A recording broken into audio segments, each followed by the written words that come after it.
आमिर ने तो वैसे मेरा दिल तोड़ दिया और मैं चाहती हूँ कि अली जहाँ से आया बस वापस चला जाए। ओह अफसून, कहीं ऐसा तो नहीं उसने तुम्हें अली के साथ देख लिया? क्या ऐसा हो सकता है यार? मैं बहुत ज्यादा खुश हूँ कि आप हमें मिली। सच कह रहा हूँ, मेरी सर्जरी हो या ना हो, आपसे मिलना ही हमारे लिए खुशी की बात है।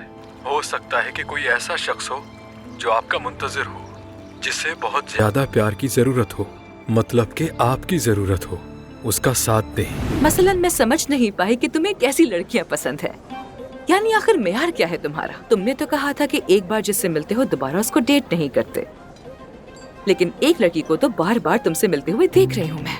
वैसे काफी समझदार हो तुम अफसून साहिबा। वाह वाह, ये मैं क्या देख रहा हूँ दोस्तों? वाह,